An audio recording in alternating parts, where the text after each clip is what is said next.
আজকে আমি কুন্দির দারুণ স্বাদের একটা রেসিপি আপনাদের সাথে শেয়ার করব বন্ধুরা। তো কুন্দি তো আপনারা অনেক রকমভাবেই রান্না করে খেয়েছেন, এইভাবে একবার কুন্দি রান্না করে বানিয়ে খেয়ে দেখুন, অসাধারণ লাগবে গরম ভাতের সাথে। তো আসুন শুরু করি। আমি কুন্দি ভালো করে ধুয়ে আমি গ্রেট করে নিয়েছি, সমস্ত কুন্দিটাই গ্রেট করে নিয়েছি। এবারে একটা কড়াই বসিয়ে দিয়েছি, দিয়ে আমি 1 টেবিল চামচ সাদা তেল দিলাম, কালো জিরে আর গোটা সাদা জিরে ফোড়ন দিলাম, আর একটা শুকনো লঙ্কা ফোড়ন দিলাম।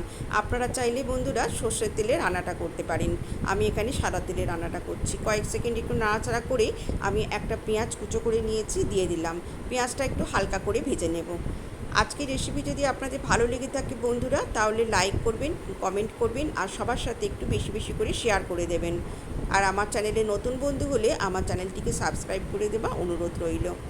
আর এখানে আমি দিয়ে দিলাম 1 চামচ রসুন গ্রেট করে দিয়ে দিলাম। আমি 5 কোয়া রসুন এখানে গ্রেট করে দিয়ে দিলাম, দিয়ে একটু হালকা করে ভেজে নিলাম। ভাজা হয়ে গেলে আমি এর মধ্যে টমেটো কুচো দিয়ে দিলাম। একটা টমেটো আমি কুচো করে নিয়েছি, দিয়ে দিলাম। দিয়ে একটা কাঁচা লঙ্কা চালা করে নিয়েছি, দিয়ে দিলাম। অল্প একটু আদা দিলাম, আদাটা খুবই কম দিয়েছি, রসুনটা একটু বেশি করে দিয়েছি। দিয়ে একটু নাড়াচাড়া করে নেব, নিয়ে আমি গ্রেট করা কুন্ডিটা দিয়ে দেব। খেতে অসাধারণ হয় বন্ধুরা। গরম ভাতের সাথে এই এরকম একটা রেসিপি থাকলে একতলা ভাত এই দিয়েই খাওয়া হয়ে যাবে, সবাই চেয়ে চেয়ে খাবে, এত সুন্দর খেতে হয় বন্ধুরা। একবার হলেও ট্রাই করবেন।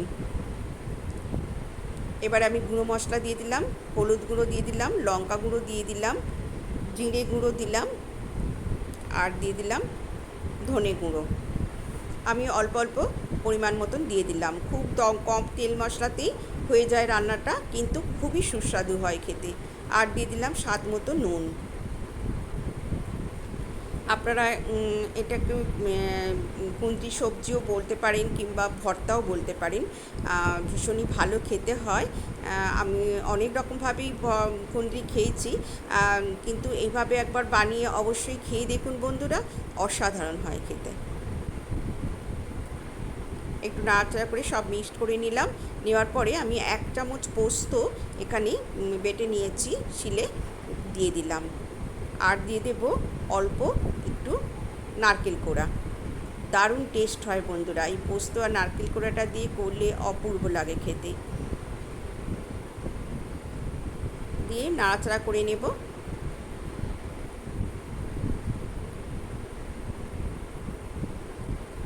ভালো করে মিক্সড করে নিলাম। নেওয়ার পরে আমি পোস্তর বাটিটা ধুয়ে অল্প একটুখানি জল দিলাম, দিয়ে আবারও ভালো করে নাড়াচাড়া করে, বেশি জল দেব না, অল্প একটু জল দিলাম, দিয়ে নাড়াচাড়া করে আমি 2 থেকে 3 মিনিট আমি মিডিয়াম টু লো ফ্লেমে একটু ঢাকা দিয়ে রাখবো। আর মিষ্টির জন্যে আমি দিয়ে দিলাম একটা বাতাসা। আপনারা চাইলে চিনি দেবেন, আমি তো চিনি ব্যবহার খুব একটা করি না, বাতাসা দিই, নালে গুড় দিই, সেই রকম দিলাম। আপনারা চাইলে চিনি দেবেন। এখানে দু তিন মিনিট ঢাকা দিয়ে রাখলাম। দু তিন মিনিট পরে দেখুন বেশ শুকনো শুকনো হয়ে গেছে। এইভাবে আমি নামিয়ে নেব। রেডি হয়ে গেল আমার কুন্দি ভর্তা বা কুন্দি সবজি। আর একটা বলে আমি সার্ভ করে দিচ্ছি। এই গ্যাস বন্ধ করে দিলাম। দিয়ে আপনারা চাইলে এখানে গরম মশলা অল্প একটু দিতে পারেন, আমি দিইনি। দেখুন বলে সার্ভ করে দিলাম।